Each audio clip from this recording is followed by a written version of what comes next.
सुरासुर मनुष्य दंड बंदिदम घोई घाई कम मलम पड़मामि बद्धमाणम तिथम धम्मस्य कृतारम। प्रवचन सार के गे तत्व प्रज्ञापन पर अपन चर्चा कर रहे हैं। कल के एक व्याख्यान में ये बात हुई थी कि यह आत्मा जो असमान जाति द्रव्य पर्याय है, जिसे हम मनुष्य देव नारकी आदि गतियों के रूप में जानते हैं, उनमें एकत्व बुद्धि के कारण वो पर समय है। सारे जो पदार्थ हैं वो द्रव्य गुण पर्यायात्मक हैं, द्रव्य गुणात्मक हैं और द्रव्य और गुणों की पर्याय होती हैं। और द्रव्य पर्याय किसे कहते हैं और गुण पर्याय किसे कहते हैं, और इनमें से मूल समस्या हमारी क्या है, इसकी चर्चा अपन ने कल 1 घंटे के व्याख्यान में बहुत विस्तार से की थी। द्रव्य पर्याय क्या है? दो द्रव्यों की मिली हुई पर्याय का नाम द्रव्य पर्याय है। जैसा कि कल कहा था, एक द्रव्य की पर्याय का नाम द्रव्य पर्याय नहीं है। और देखो, आप निकालो पेज नंबर 172। कुछ लोगों को ऐसी शंका है, दो बातों की शंका है कि प्रदेश सत्गुण के विकार को व्यंजन पर्याय कहते हैं, वो व्यंजन पर्याय ही द्रव्य पर्याय है, इसलिए आप ये कैसे कह रहे हैं कि अनेक द्रव्यों की बात है। और दूसरी शंका ये है कि जो सभी पर्यायों में किसी तरह की एकत्व बुद्धि करता है, उसी का नाम मिथ्यात्व है। आप वजन मनुष्य आदि पर्यायों पर ही क्यों दे रहे हैं? ये दो प्रकार के प्रश्न लोगों के मेरे सामने पिछले 24 घंटों में आए, तो इसलिए मैं आपको वो सब प्रमाण बता रहा हूं जिसके आधार पर मैंने आपसे बात की है। पेज नंबर 172 पर नीचे जो हिंदी है, तो सबसे ऊपर की लाइन देखो, उसमें अनेक द्रव्यात्मक एकता की प्रतिपत्ति की कारणभूत द्रव्य पर्याय है ना। अनेक द्रव्यात्मक एकता माने अनेक द्रव्यों में जो एकता स्थापित करती है, ऐसी पर्याय का नाम, उसका नाम द्रव्य पर्याय है। आगे ना अनेक द्रव्यों की शर्त इसमें लगी हुई है ना, मूल। और इसमें आप ऊपर संस्कृत में भी देखेंगे तो बिल्कुल उसी का ये हिंदी अनुवाद है, तो उसमें ये बात उसमें ऊपर भी लिखी हुई है। आप संस्कृत में भी इसको बहुत अच्छी तरह से देख सके हैं, ख्याल में है ना। अब दूसरी बात, गुण पर्याय क्या है देखो, तो इसी के नीचे से तीसरी लाइन, गुणों द्वारा आयत की अनेकता की प्रतिपत्ति की कारणभूत गुण पर्याय है। मतलब छाबड़ा जी, ये गुण पर्याय की परिभाषा क्या है कि आयत की अनेकता, आयत माने लंबाई, और आयत की अनेकता माने, आयत माने लंबाई माने पर्याय, पर्याय माने काल। तो पर्यायों की अनेकता माने पर्याय जुदी जुदी हैं। ऊपर लिखा था कि अनेक द्रव्यों की एकता, वहां द्रव्यों की एकता, अनेक द्रव्यों की एकता वो द्रव्य पर्याय में थी। और इसमें आयत की माने पर्यायों की अनेकता की जो प्रतिपत्ति कराए, ऐसी उसका जो कारणभूत है, उसका नाम गुण पर्याय है। मान जिसे हम पर्याय कहते हैं ना, गुणों के परिणमन को, उसको ही यहां पर गुण पर्याय कहा है। वास्तव में द्रव्य पर्याय वो है ही नहीं, वो गुणों की पर्याय को यहां पर्याय कहते ही नहीं है, समझे ना। जो बदलने वाला जो बात है वो नहीं है। एक तो जो दो द्रव्यों में एकता स्थापित करने वाली है मनुष्य गति है, उसके मनुष्य जो अपने शरीर है और आत्मा के प्रदेश हैं, उन दोनों में जो एकता हो गई है, और उसको मैं मनुष्य हूं, मैं देव हूं, ऐसा जो मानते हैं ना, नहीं तो इसका नाम मान्यता तो मिथ्यात्व का दोष है, लेकिन इसको शास्त्र में द्रव्य पर्याय कहते हैं। ये कोई गलती नहीं है, वो गलती तो उस द्रव्य पर्याय में एकत्व बुद्धि है, वो है। तो अभी कहेंगे इसमें तो अकेले द्रव्य पर्याय और गुण पर्याय की बात आई, माने जैसे अपन पर्याय शब्द से कहते हैं, वो अकेली वास्तव में गुण पर्याय है। वो द्रव्य पर्याय पे हमारा लक्ष्य नहीं जाता है। और जब भी पज्जय मूढ़ा ही पर्याय समया की बात आती है, तो हम वो द्रव्य पर्याय गुण पर्याय की बात करने लगते हैं। सम्मत दर्शन गुण पर्याय है, सम्मत दर्शन में एकत्व बुद्धि वो मिथ्यात्व है, केवल ज्ञान है उसमें एकत्व बुद्धि वो मिथ्यात्व है। वो नहीं है ऐसा मैं नहीं कहता, वो बात भी है, लेकिन यहां इस बात में वो वजन दे रहे हैं कि वो क्या चीज है। देखो अभी आप निकालिए पेज नंबर 175, सबसे नीचे की जो टीका की पंक्तियां है ना, उससे आपको ख्याल में आएगी बात।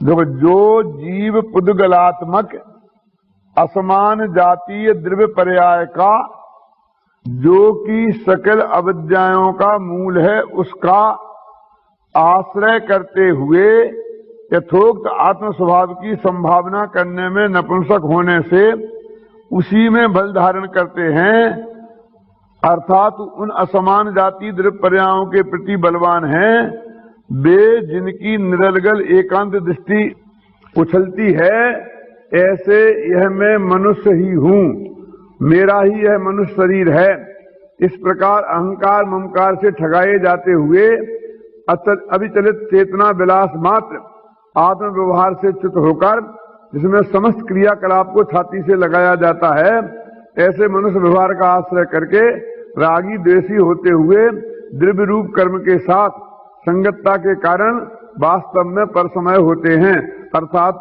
परसमय रूप परिणमित होते हैं। ये परसमय की व्याख्या है। अभी समझो क्या क्या मुख्य मुद्दे की बात है जो ध्यान देने लायक है। पहली तो ये, जो कि सकल अविद्याओं का एक मूल है। कौन? जो जीव पुद्गलात्मक असमान जाति द्रव्य पर्याय है, वो ही सकल अविद्याओं का एकमात्र मूल है। लिखा ना, सकल अविद्याओं का एक मूल है। ये मैं नहीं कह रहा हूं, इस पर जो वजन ज्यादा दे रहा हूं वो अम्बे चंद्राचार्य खुद ये वजन दे रहे हैं कि आज तक हमारा जो मिथ्यात्व है, अज्ञान है, असंयम है, उसका नाम है सकल अविद्या। अविद्या तो वैसे अकेले ज्ञान गुण की पर्याय में लेंगे तो एक ही होगी ना, सकल कहां होगी? तुम्हारे श्रद्धा ज्ञान चारित्र में जो कुछ भी विकृति हुई है, जो कुछ भी अविद्या का रूप परिणमन हुआ है, अज्ञान रूप परिणमन हुआ है, मोह राग द्वेष रूप परिणमन हुआ है, उन सबका मूल क्या है?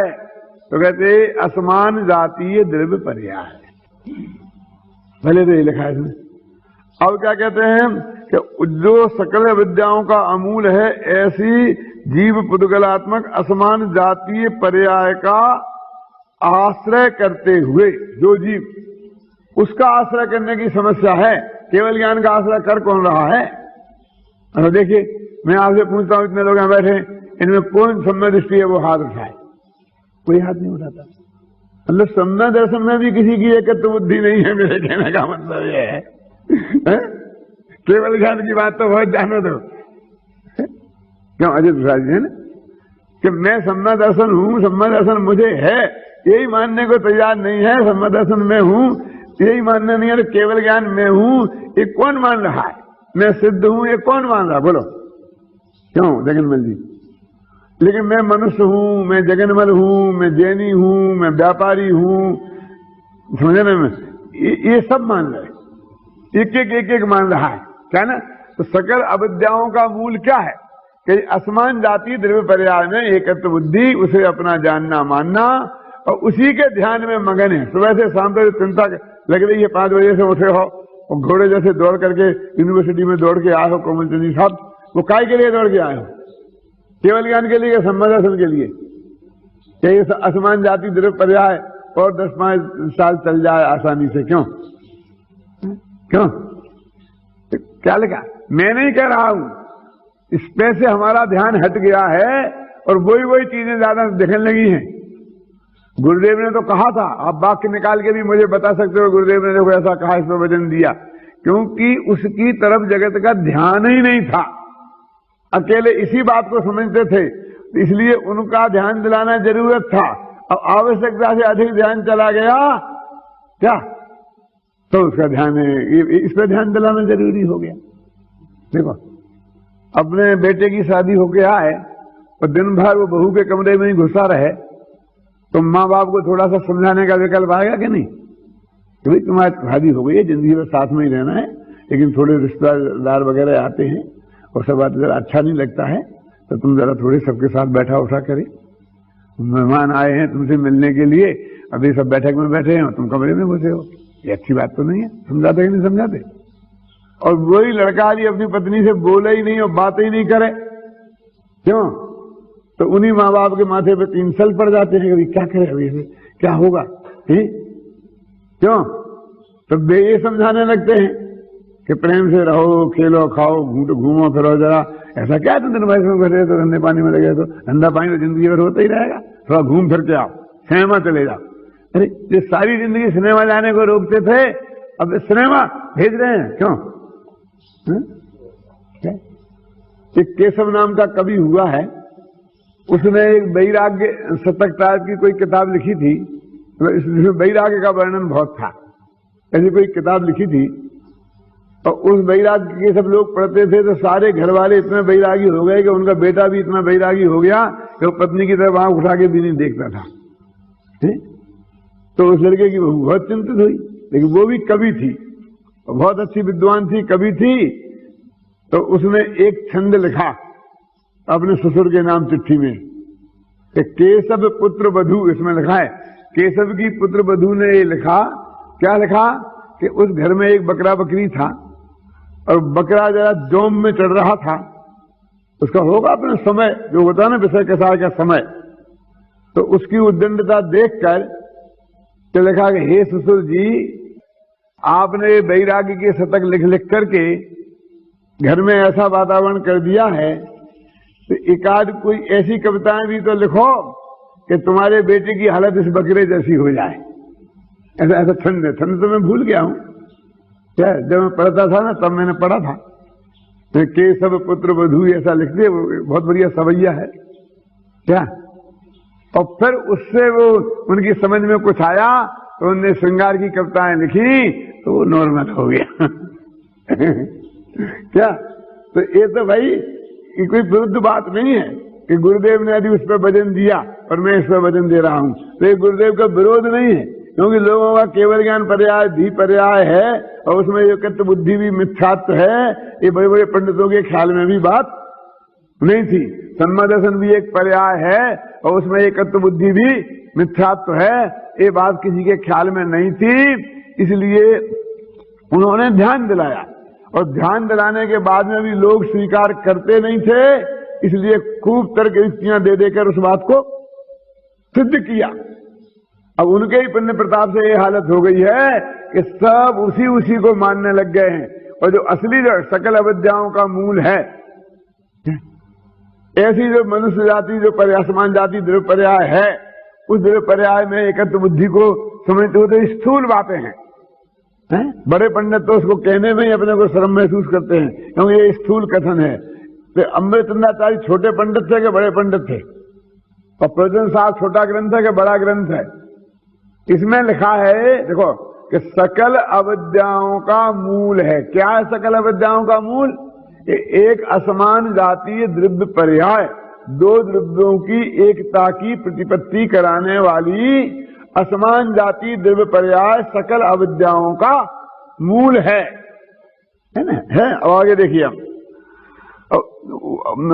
उसमें आश्रय करते हुए आत्म स्वभाव की संभावना करने में नपुंसक होने से उसी में बल धारण करते हैं। क्या कहते? देखो, वे जीव आत्मा का अनुभव करने में नपुंसक हैं। कौन? जो मनुष्य आदि जो पर्याय हैं, जो असमान जाति द्रव्य पर्याय हैं, उनमें एकत्व बुद्धि धारण करने वाले वो आत्मा का अनुभव करने में वो नपुंसक हैं। ऐसे लोग हैं, क्या कहते हैं? उसी में बल धारण करते हैं, अथवा उन असमान जाति द्रव्य पर्यायों के प्रति ही बलवान हैं, उनके प्रति एकत्व बुद्धि उनके अंदर में घुसी हुई है। वे और जिनकी निरर्गल एकांत दृष्टि उछलती है। कौन सी एकांत दृष्टि? कि अकेली वो असमान जाति द्रव्य पर्याय जो मनुष्य आदिक हैं, उनमें ही एकत्व को मिथ्यात्व मानते हैं। अगर जो केवल ज्ञानादि पर्यायों में भी एकांत को मिथ्यात्व मानते हैं, और इनकी तरफ जिनका ध्यान नहीं है। यह मैं मनुष्य ही हूं, मेरा ही यह मनुष्य शरीर है, इस प्रकार अहंकार और ममकार करते हैं देह में। ऐसी एकांत दृष्टि जिनकी उछलती है निरंतर। ये एकांत दृष्टि निरंतर उछलना क्या है? ये तो श्रद्धा के लेवल में अंदर में पड़ी रहती होगी। क्यों? जैसे एक सम्य दृष्टि यहां बैठा हो तो उसके सिर पे कोई सिंह थोड़ी उगते हैं क्या? वो त्रिकाली ध्रुव जो भगवान आत्मा है उसमें उसकी एकत्व बुद्धि होगी और सम्य दृष्टि हो गया। अब सम्य दृष्टि होते ही उसके माथे पर सिंह उंगे आएंगे और लगेगा भैया कोई बड़ा महान आ गया। ऐसा कुछ नहीं है। जैसा मैं कल लगता था ऐसे याद लगूंगा। जब तुम्हें हो जाए तो तुम कोई कल से प्रिंसिपल थोड़ी हो जाओगे, अगले होगे स्टूडेंट है और बेंच पर खड़े कर देंगे तुम्हारे अध्यापक, कल भी तुम्हें भी कर देंगे कि नहीं कर देंगे? कहते तो सम्य दृष्टि हो गया और सम्य दृष्टि का अपमान है और एक ज्ञानी का अपमान अनंत ज्ञानियों का अपमान है। ये चुपचाप खड़े हो जाओ। होगा कि नहीं होगा? तो वो कहते हैं तुम्हें दृष्टि उछलती है का क्या मतलब? माने श्रद्धा में है, ज्ञान में है, वाणी में आती है, क्रिया में देखने में आती है, उसका जो एकत्व है उसके प्रति वो उसका श्रद्धा ज्ञान चाहे तो तीनों में प्रकट होता दिखाई देता है। कि जब आत्मा शब्द यहां मुंह से निकलता है तो रोम रोम रोम रोमांच हो जाता है। आत्मा शब्द सुनते ही क्या करें? इसका नाम है कि वो ऐसा आदमी आत्मा सुन करके उसकी दृष्टि उछलती है। और इसके मनुष्य आप बहुत महान बड़े सेठ जी पधारो पधारो पधारो, तो उसके अंदर से वो छलता है। इसका नाम है कि उसकी निरंतर उसमें एकत्व बुद्धि उछल रही हो। उस पर्याय की प्रशंसा करो तो अंदर से गदगद हो जाता है। जैसे मान लो जीवन ने किसी में एक ईमानदारी का काम किया। यहां एक पर्स पड़ा रहा था, उसमें 1000 रुपए के नोट थे और कोई नहीं ऐसा अकेला ही था। वो ले जाता तो ले जाता, लेकिन उसने कहा भाई किसी का पर्स है इसमें 1000 रुपए पड़े हैं ले जाओ। देखो तो कैसा जमाना है, इस जमाने में भी ऐसे लोग अभी विद्यमान हैं। क्यों? तो ये जो प्रशंसा की सामने वाले ने, तो ये काय की प्रशंसा है? बोलो मोहनलाल जी। वो उस समय की तेरी ईमानदारी नाम की पर्याय की, द्रव्य की नहीं है। काय की प्रशंसा है? तेरे उस समय का जो विकल्प की, कि तेरे को उसको दे देने का विकल्प आया, वापस रखने का विकल्प नहीं आया। ये काय की प्रशंसा है? उसकी है। उसमें तुम्हें चौड़ा और बाजार सकड़ा हो जाएगा। देखो देखो मेरी कितनी प्रशंसा हो रही, मेरी कितनी प्रशंसा हो रही। इसका नाम है पर्याय दृष्टि का उछलना। क्यों? मतलब वो जो पर्याय वर्तमान पर्याय में तू जिसमें है, उस पर्याय की प्रशंसा में तेरे रोम रोम गदगद हो जाए, तो ये है पर्याय दृष्टि का उछलना। तो देखो इस प्रकार अहंकार के द्वारा ठगाए जाते हुए, माने वो ठगे जा रहे हैं, क्योंकि जिसकी प्रशंसा हो रही वो तो वो है ही नहीं। अब वो समझ रहा मेरी प्रशंसा है। क्यों? बेटे का नाम महावीर रखा किसी ने। क्यों महावीर क्यों रखा? कि कम से कम मरते वक्त भगवान का नाम तो याद आए। क्यों? इसलिए बेटे का नाम महावीर रखा कि महावीर महावीर महावीर बोलूंगा तो लोग सब सारे सुनेंगे मोहल्ले वाले के भगवान को याद करते करते मरा है। मरूंगा बेटे को याद करते करते। लेकिन महावीर शब्द से उसकी दृष्टि में कौन सा त्रिगुण पर्याय है और जगत क्या समझे? क्यों? तो ऐसे ही कहते हैं कि वो जिसके बारे में प्रशंसा हो रही है वो तो तू है नहीं। अमरचंद दीवान ने कहा था ना, देने वाला और है देत रहे दिन रैन, और लोग भरम मेरा करें याते नीचे।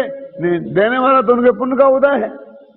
जिसको दान में भी पैसा मिलता है उसके पुण्य के उदय के बिना नहीं मिलता, समझिए ना।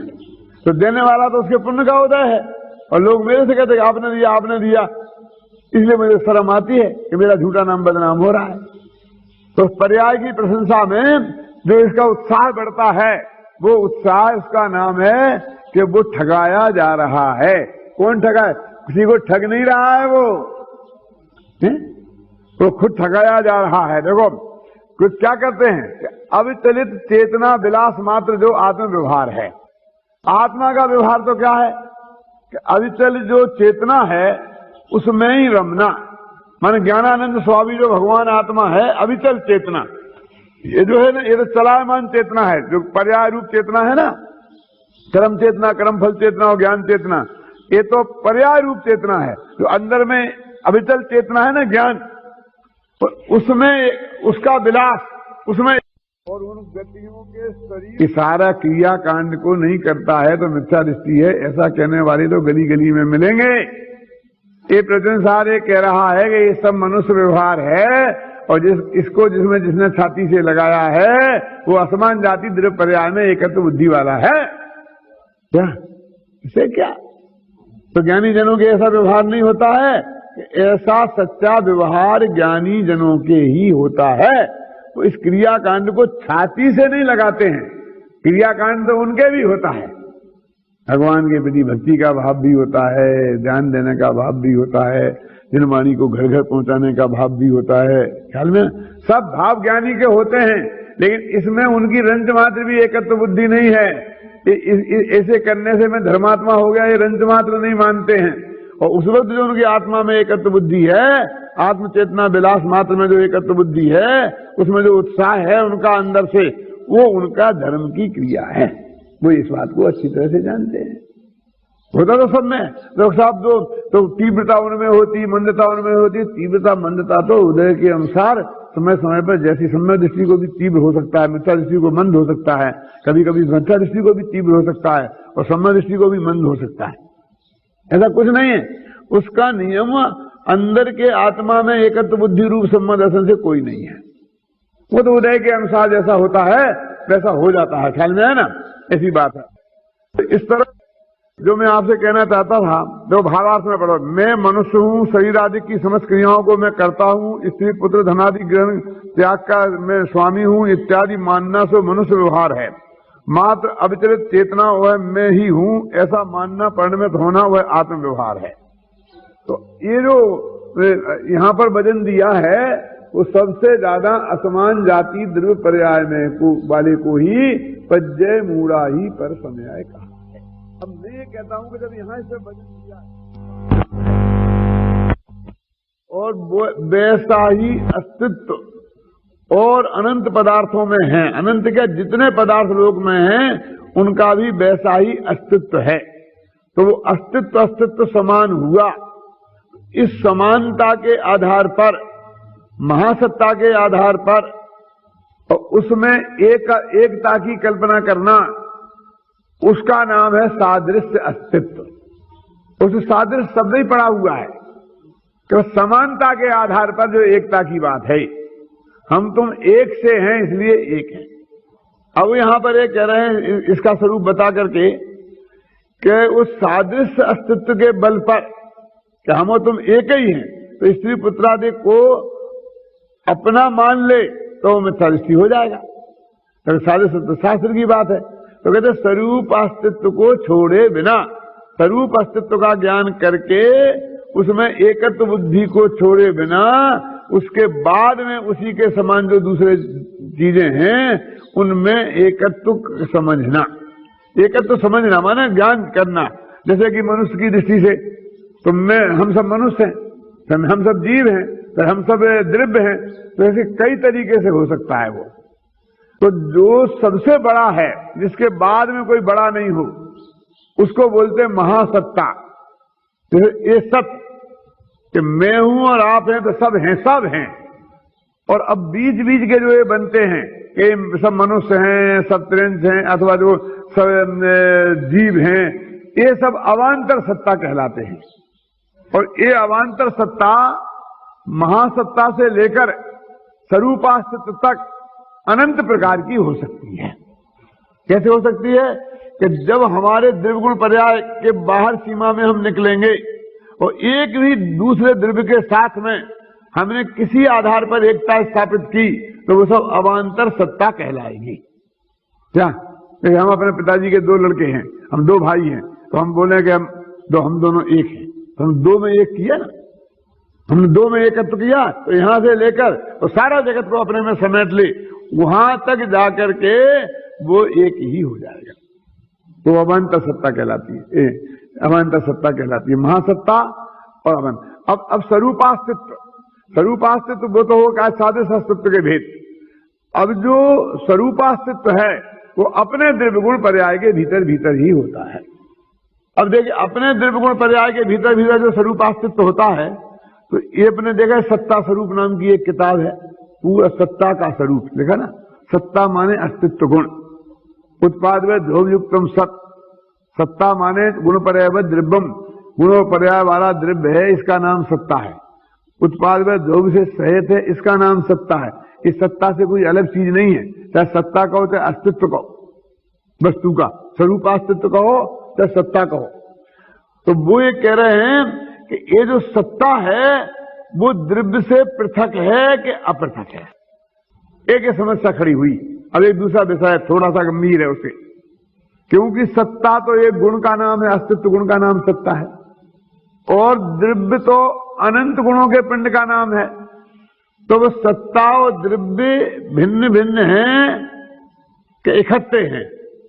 तो आचार्य कहते कथनचित भिन्न भिन्न हैं और कथनचित इकट्ठे हैं। और इसी संदर्भ में वो एक बात और कहते हैं कि भिन्न भिन्न का अर्थ क्या। भिन्नता दो प्रकार की होती है, एक पृथकता और एक अन्यता। पृथकता माने दो पदार्थ जुदे जुदे हैं, वो पृथकता, और अन्यता माने दो पदार्थ यह तो एक ही पदार्थ कि जिनकी सत्ता एक हो और स्वभाव भिन्न हो, भाव भिन्न हो।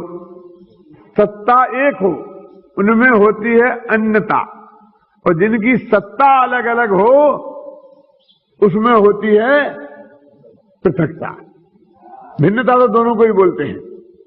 अब देखिए, हिंदुस्तान और पाकिस्तान, इन दोनों में है पृथकता, है नहीं ना। और हिंदुस्तान और राजस्थान, राजस्थान और मध्य प्रदेश, इन दोनों में है अन्यता। ख्याल में आ गया ना। तो द्रव्य और गुण, इनके बीच में अन्यता होती है, पृथकता नहीं होती है। द्रव्य और पर्याय, उसके बीच में अन्यता होती है, पृथकता नहीं होती है। दो द्रव्यों के बीच में अन्यता होती है, यानी दो द्रव्यों के बीच में पृथकता होती है, अन्यता नहीं होती है। लेकिन एक द्रव्य की दो पर्यायों के बीच में अन्यता होती है, पृथकता नहीं होती है।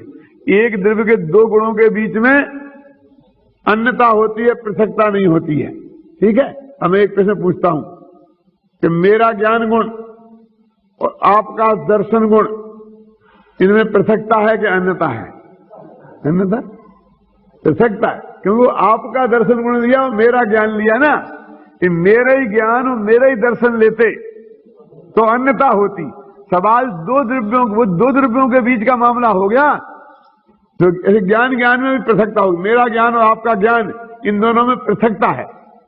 तो एक द्रव्य गुण पर्याय के बीच में जो सिर्फ भाव से भिन्नता होती है, और तीन प्रकार की अभिन्नता होती है। द्रव्य से भी अभिन्नता, उन दोनों का द्रव्य भी एक है, दोनों के प्रदेश भी एक, क्षेत्र भी एक है, सुने ना, दोनों का काल भी एक है। अकेला भाव से भिन्न हो तो उसको बोलते हैं अन्यता।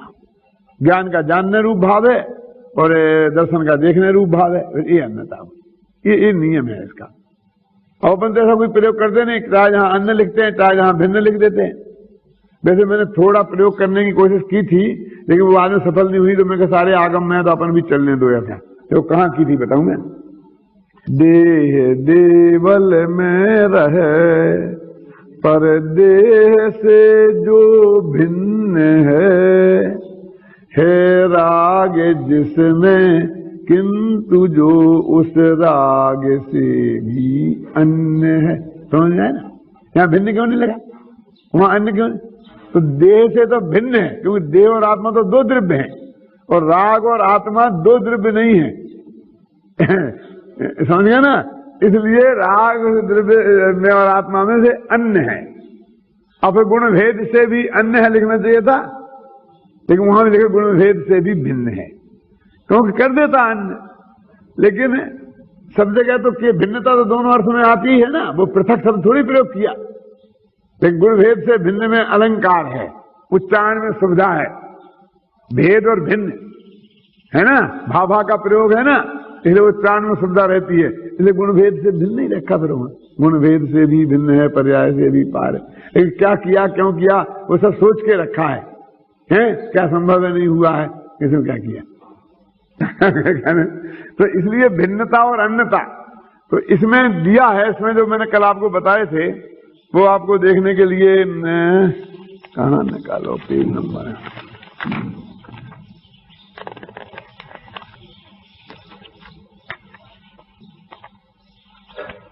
बीच में भी मुझे बहुत बताना है, लेकिन मैं आपको 213 पेज पे अभी ले चलता हूं, थोड़ा ये बात बताने के लिए।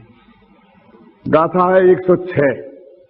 पविभत्त पदे सत्तम उधत्त मिधि शासनम ही वीरस्य।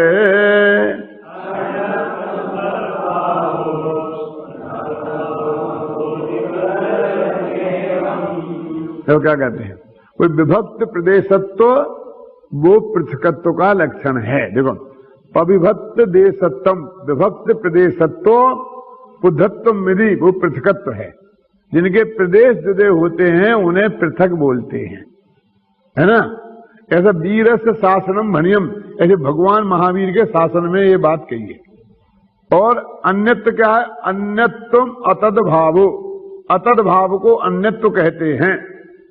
अब ये दोनों एक कैसे हो सकते हैं, माने अन्य तो उनमें भी एक नहीं हो सकते, और जो पृथक हो वे भी एक नहीं हो सकते, लेकिन दोनों में अलग अलग टाइप की है। और मूल गाथा में वो बात है। देखो अभी लेगा ना, विभक्त प्रदेशत्व है, पृथकत्व है, ऐसा वीर का उपदेश है। अतद भाव वह अन्यत्व है, जो उस रूप न हो वह एक कैसे हो सकता है। देखो, कथनचित सत्ता द्रव्य रूप नहीं है और द्रव्य सत्ता रूप नहीं है, इसलिए वो एक नहीं है। तो द्रव्य और सत्ता में क्या है, पृथकत्व नहीं है, अन्यत्व है। और अन्यत्व भी कथनचित है। कथनचित वे दोनों एक हैं और कथनचित वे दोनों अलग हैं। देखो ये टीका, विभक्त प्रदेशत्व पृथकत्व का लक्षण है, वह तो सत्ता और द्रव्य में संभव नहीं है। वो कह रहे हैं कि द्रव्य और सत्ता में ऐसी भिन्नता पृथकता तो संभव ही नहीं है, क्योंकि सत्ता के और द्रव्य के प्रदेश एक हैं। इसमें अकेला प्रदेश एक लिखा, मैं कह रहा हूं द्रव्य भी दोनों का एक है, काल भी दोनों का एक है, समझ में आया ना। लेकिन यहाँ पर एक से काम चल गया तो उन्होंने उसकी बात को ले लिया कि विभक्त प्रदेशत्व जो है उनके प्रदेश एक हैं, क्योंकि सत्ता अभी आगे पीछे जो है ना बहुत विस्तार से इस बात को कहेंगे कि उत्पाद व और द्रव्य, ये युक्तम सत, उत्पाद व द्रव्य से जो युक्त होता है वो सत है, और सत्ता द्रव्य का लक्षण है। तो सत्ता और द्रव्य में अन्यता है, भिन्नता नहीं है। तो उत्पाद में और द्रव्य में अन्यता हुई कि भिन्नता हुई, फिर वो लगाएंगे। व्यय और द्रव्य में क्या हुई, इन तीनों में लगाएंगे। तो उत्पाद भी सत है और व्यय भी सत है और द्रव्य भी सत है, तीनों सत हैं। तो तीनों जो सत हैं वो तीनों में तीन सत्ता है कि एक सत्ता है। सत्ता नाम का गुण एक है कि तीन है, अस्तित्व नाम का जो गुण है तीनों में वो एक है कि तीन गुण है। वो तो तीनों में एक ही अस्तित्व नाम का गुण है, इसलिए उत्पाद कहते तो हैं कि उत्पाद भी सत है, व्यय भी सत है और द्रव्य भी सत है, लेकिन वास्तव में तीन सत नहीं है, एक ही सत है। तो हम कहेंगे सत का अंश है, तो सत के अंश को भी सत कहते हैं। सत के अंश को भी सत कहते हैं ना, इसलिए उत्पाद भी सत है, व्यय भी सत है और द्रव्य भी सत है। कहते वो सत्ता तीनों में व्याप्त है, उत्पाद में, व्यय में और द्रव्य में, तीनों में वो सत्ता व्याप्त है। और ऐसी सत्ता वो द्रव्य में व्याप्त है। तो गुण किसे कहते हैं, तो द्रव्य के सब प्रदेशों में रहे तो सब प्रदेशों में व्याप्त होगी, सत्ता गुण है ना। और सब पर्यायों में रहे तो सब पर्यायों में व्याप्त होगी कि नहीं होगी। अच्छा, तो अब देखिए वो सत्ता गुण, सत्ता जो है तो ज्ञान की सत्ता है कि नहीं, दर्शन की सत्ता है, अनंत गुणों की सत्ता अलग अलग है कि नहीं। अब बोलते तो है ना, इसमें ज्ञान का अस्तित्व है, दर्शन का है, वीर का, सबका अस्तित्व है, सबका अस्तित्व है, लेकिन अनंत गुण है तो अनंत अस्तित्व है कि एक। ऐसी विचित्र बात है कि अनंत का अस्तित्व होकर के भी वो अस्तित्व सब मिला के एक ही है। तो फिर वो गुरुदेव समझाते हैं ना अपनी 47 शक्तियों में कि वो सत्ता गुण का रूप सब में है, इसकी वजह से सब है। सत्ता तो स्वयं सत्ता है और ज्ञान सत्ता है, ज्ञान का अस्तित्व है, चारित्र का अस्तित्व है, कि अस्तित्व ना गुण का रूप होने से ज्ञान का अस्तित्व है, ऐसा बोलते हैं उसे। तो सत्ता गुण सब गुणों में व्याप्त है क्या नहीं। और एक एक गुण की जो एक एक पर्याय होगी उसमें सत्ता व्याप्त है क्या नहीं? हर समय जो उत्पाद होगा उसमें सत्ता व्याप्त है क्या नहीं? जो व्यय होगा उसमें सत्ता व्याप्त है क्या नहीं? जो जो ध्रुव रहेगा उसमें सत्ता व्याप्त है क्या नहीं? तो कहते वो सत्ता प्रत्येक गुण में, प्रत्येक द्रव्य में और प्रत्येक पर्याय में व्याप्त है। अब प्रत्येक द्रव्य में, अपने द्रव्य में, स्वरूपास्तित्व की बात चल रही ना। अब फिर कहेंगे वो सत्ता प्रत्येक द्रव्य में व्याप्त है, तो उस अलग नहीं, वो अलग सत्ता है। जो तुम में है वो हम में से अलग सत्ता है, हम में अलग सत्ता है। तो वो तो जो सत्ता नाम की जाति से बात हुई और इस सत्ता नाम की व्यक्ति से बात हुई। जो हम कहे सब द्रव्यों में सत्ता नाम का गुण है, तो सब द्रव्यों में एक सत्ता नाम का गुण नहीं है, लेकिन आत्मा के सब गुणों में एक सत्ता नाम का गुण है। आत्मा की सब पर्यायों में एक सत्ता नाम का गुण है। ख्याल में आए ना? ये है सादृश्य अस्तित्व और स्वरूपास्तित्व के अंतर को समझना। स्वरूपास्तित्व नाम की जो सत्ता है वो एक ही है, हमारे सारे द्रव्यगुणों में व्याप्त होती है, द्रव्यगुण पर्याय में व्याप्त होती है। लेकिन सादृश्य अस्तित्व नाम की जो महासत्ता है वो सब द्रव्यों में व्याप्त होती है और वो एक नहीं है, वो तो अनेक है, अनेक जितनी है। और उनको तो जाति की अपेक्षा एक कहते हैं, जैन एक, हम सब जैन एक है, ऐसी अपेक्षा कहते हैं। तो ऐसा ये सत्य है। अब जो बाद में बताना है आपको, देखो पढ़ना, विभक्त प्रदेश पृथकत्व का लक्षण है, वह सत्ता और द्रव्य में संभव नहीं है, क्योंकि गुण और गुणी में विभक्त प्रदेशत्व का अभाव होता है। शुक्लत्व और वस्त्र की भांति, सफेद वस्त्र, तो सफेदी का भी अस्तित्व है और वस्त्र का भी अस्तित्व है, लेकिन दोनों के अस्तित्व जुदे जुदे हैं। यदि दोनों के अस्तित्व जुदे जुदे होते तो सफेदी को तुम ले जाओ और वस्त्र यहीं छोड़ जाओ, ऐसा हो जाता। लेकिन देखो शरीर के परमाणु और आत्मा, इनका अस्तित्व जुदा जुदा है, तो शरीर के परमाणु यहीं पड़े रह जाते हैं और आत्मा चला जाता है। तो शुक्लत्व मन सफेदी और वस्त्र की भांति, वह इस प्रकार जैसे शुक्लत्व के गुण प्रदेश हैं वे ही वस्त्र के गुणी के हैं। देखो जो गुण और प्रदेश है ना, जो शुक्लत्व के माने गुण के प्रदेश हैं वे ही वस्त्र माने गुणी के हैं, इसलिए उनमें प्रदेश भेद नहीं है। इसी प्रकार जो सत्ता के गुण के प्रदेश हैं वे ही द्रव्य के गुणों के प्रदेश, गुणी के प्रदेश हैं, इसलिए उनमें प्रदेश भेद नहीं है। ऐसा होने, हो गया, ऐसा होने पर भी सत्ता और द्रव्य में अन्यत्व है। एक ही होगा, अन्यत्व क्यों कह रहे? सत्ता दोनों की एक है तो, क्योंकि अन्यत्व के लक्षण का सद्भाव है। अन्यत्व का लक्षण क्या था? तद्भाव। अन्य तद अभाव था, तो तद अभाव है, भाव का अभाव है। अतद भाव अन्यत्व का लक्षण है। वह तो सत्ता और द्रव्य के है ही, क्योंकि गुण और गुणी के तद्भाव का अभाव होता है शुक्लत्व और वस्त्र की भांति। वह इस प्रकार है कि जैसे एक इंद्रिय चक्षु इंद्रिय के विषय में आने वाला और एक अन्य इंद्रियों के समूह को गोचर न होने वाला शुक्लत्व गुण है, वह समस्त इंद्रिय समूह के गोचर होने वाला ऐसा वस्त्र नहीं है। देखो क्या कह रहे, सफेद और वस्त्र दोनों में फर्क है। क्या फर्क है? क्या फर्क है? इस सफेदी तो सिर्फ आंख से पकड़ में आती है और वस्त्र छू के भी देखा जा सकता है।